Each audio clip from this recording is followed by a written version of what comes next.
역사적으로 프랑스를 비롯한 유럽 사람들은 자포니즘에 심취한 19세기 유럽 인상파 아르누보 화가들에 의해 동양에 대해 알게 되었습니다.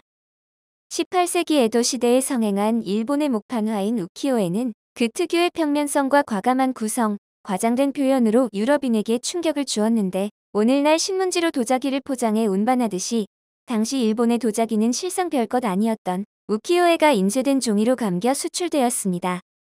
이에 반한 클로드 모네, 빈센트 반 고흐 등이 모작을 그리고 화풍을 구축하며 일본풍의 자포네스크 역시 자리를 잡아 유럽에서 손에 꼽힐 정도의 일바라고 해도 손색 없을 정도로 일본 문화를 소비하며 주거니 받거니 하고 있습니다. 기모노 옷을 입고 사진을 찍고 일본 가구로 장식하고 일본 도자기를 감상하며 일본 문화를 이야기하는 것이 당시 파리 사교계의 유행이었는데 특히 모네는 자기 부인에게 기모노를 입혀 일본 부채를 들고 교태를 부리는 인물화를 그려 전람회에 출품했을 정도로 지독한 자포니스트였습니다. 진정 그의 그림만큼이나 위대한 유산이라고 불리는 모네의 정원은 생전에 그림만큼이나 무던한 공을 들이며 가꾸어왔는데요. 프랑스의 조경수와 네덜란드, 영국의 튤립, 장미 등 화사한 꽃도 심었지만 일본의 창포와 붓꽃 등 진귀한 화초와 등나무, 대나무 같은 나무도 구해 심었습니다. 본격적으로 수련도 키우고 일본 무지개 다리도 만들기 위해 자신의 집 아래쪽 철길 근처에 목초지 7,500제곱미터를 구입해 작은 수로를 만들어 연못을 파고 버드나무와 대나무를 심은 그는 일본식 다리를 만들고 나중에 연못과 수련만 담당하는 정원사를 따로 고용할 정도로 정성을 들였죠. 히로시게의 목판화, 가메이도의 물 위에 핀 등나무 꽃을 모델로 삼아 지베른 연못에 무지개 다리를 만들고 보라색 등꽃나무를 심은 그는 연못과 자투리 땅에 꽃을 심고 남은 터에 일본 전통 정원처럼 잔디를 깔고 섬도를 두어 나름 완벽한 일본 정원을 완성시켰습니다. 지금도 수많은 관광객에게 입장료를 받으며 전시되는 그의 사택 테이블에는 일본식 화로가 놓여져 있을 정도지만 시간이 지나면서 이런 인테리어에 고개를 갸웃할 사람이 늘어날 것 같습니다. 파리 서쪽 블로뉴 숲에 있는 자르댕 다클리마타시옹은 원래 열대지방 식물을 프랑스 기후에 적응하도록 시험 재배하던 곳으로 고국을 그리워하는 한국 이민자들의 휴식처였지만 이제는 현지인의 발걸음이 끊이지 않는 곳으로 부상 중입니다. 연간 130만 명이 찾는 140년 전통의 파리시가 제공한 아클리마타시옹 공원 부지에 서울특별시와 파리시의 자매결연 10주년 기념으로 2002년 서울공원이 들어선 것인데요. 약 1,400평 규모로 조성된 서울공원은 육각정자와 소나무 대나무 수양버들, 개나리 진달래 등 전통 수목과 꽃으로 한국 정원의 느낌을 살린 꽃담으로 한국 전통 정원 양식으로 꾸며졌습니다. 파리교의 외국 정원들이 덜어있지만 시내의 외국 양식의 정원이 조성된 것은 처음인데요. 이 공원은 파리시가 부지를 제공하고 관리를 대행하는 대신 서울시가 건설비를 부담하는 방식으로 조성돼 서울시의 동의 없이는 구조물 변경이 불가능합니다. 그동안 해외에 건설된 한국 전통시설들이 관리가 안 돼 훼손되는 경우가 많았던 데 비해 서울공원은 앞으로 오랫동안 길게 보존될 수 있게 됐는데요. 다클리마시옹 공원은 어린이 놀이기구와 승마장 등이 들어선 가족공원으로 개선문 에펠탑 등 주요 관광지에서 멀지 않은 곳에 있고 2014년 루이비통 재단 건물이 들어서며 더 가치가 높아졌습니다. 프랑스에서 공간 이동이라도 한 듯 한국적인 정서를 느껴볼 수 있는 서울공원은 건축에 필요한 모든 자재와 내부에 배치한 돌, 나무까지 모든 것을 한국에서 직접 조달해 완성시킨 곳으로 소세원과 경주 동궁, 월지 그리고 경복궁 자경전 등을 본떠 한국의 정서와 아름다움을 꼭꼭 담아냈습니다.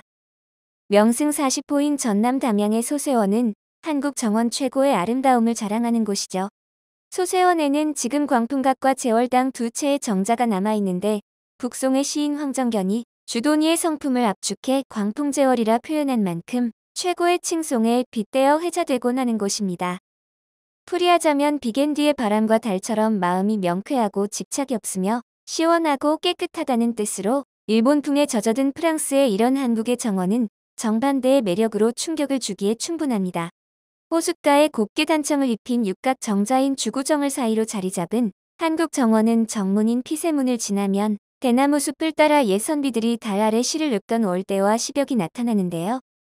입장하자마자 보이는 주구정에는 공작새가 시도 때도 없이 날개를 펼쳐 보이며 터줏대감으로 그 역할을 톡톡히 한다고 합니다. 학계에서는 정원을 일본식 용어로 보는 이가 많은데요. 가원, 임원, 인천, 원, 정원, 화원 등의 한국의 다양한 명칭이 정원으로 굳어졌지만 전자들이 원림을 자연의 조건을 훼손하지 않고 식물과 조형물의 배치를 돋보이게 하는 친환경 조경문화라면 정원은 인위적인 부분이 가미된 인공적인 조경문화로 구분하기도 합니다. 우리가 흔히 생각하는 일본 미감은 단아, 단결, 긴장감이지만 일본의 정원 미학은 편집력이라고 볼 수 있는데 일본 정원술의 교과서라 불리는 사쿠테이키는 기존 양식을 편집하는 것을 최선으로 보고 있습니다. 우선 크고 작은 다양한 돌을 정원 부지로 가져와 임시로 땅에 내려놓고 정원 전체 계획을 염두에 두면서 돌들을 하나씩 장소로 끌어대는 이들은 원래 서 있던 돌을 눕혀서 사용하거나 누워 있던 돌을 세워서 사용하면 그 돌은 반드시 유령 돌이 되고 저주를 받는다는 골치 아픈 금기까지 있습니다.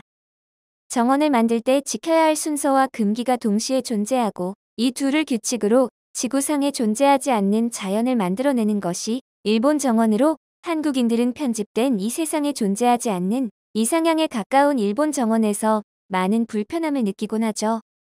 한국은 굳이 배산 임수나 장풍 득수 같은 풍수적 사고를 거론하지 않아도 친환경 자연 공간을 전제로 자연 재료와 조형물을 적절하게 배치해 몸과 마음을 스스로 열리게 만드는 편안함을 일깨워내는데 방점을 찍고 있는데요.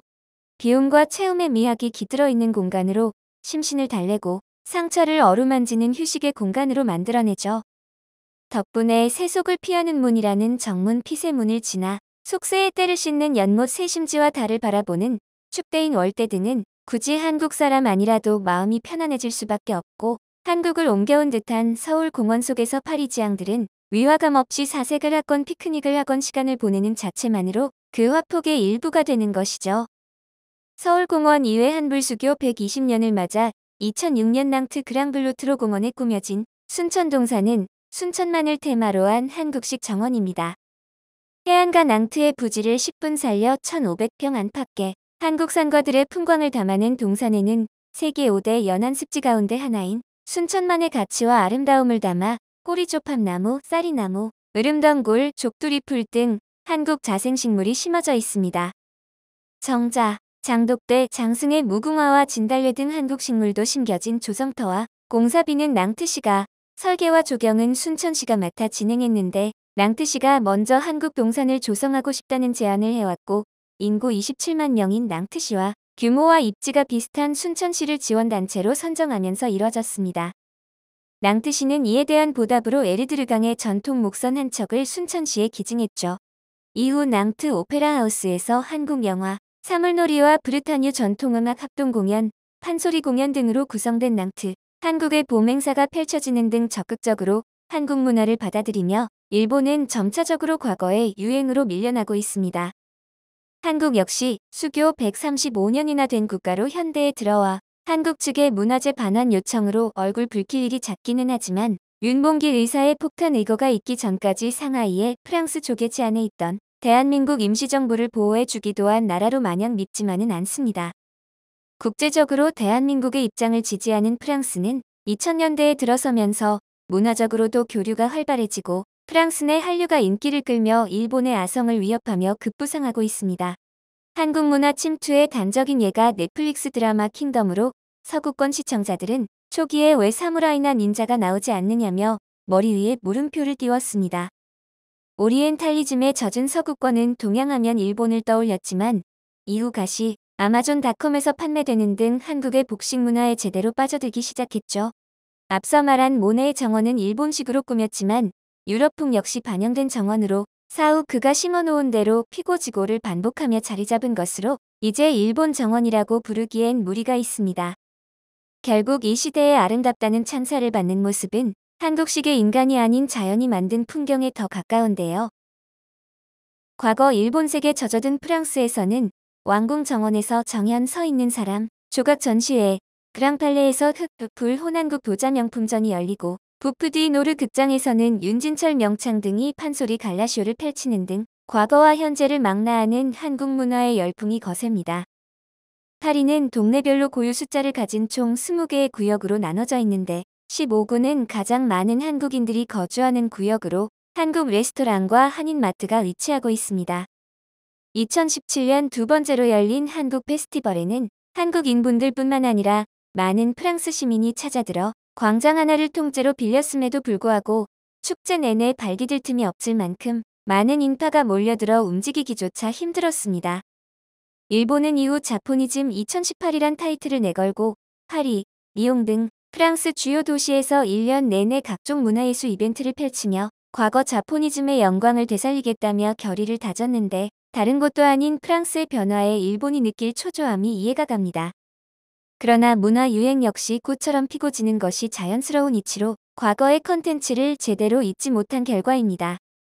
영상을 끝까지 시청해주셔서 감사합니다. 구독과 좋아요는 영상 제작에 큰 힘이 됩니다.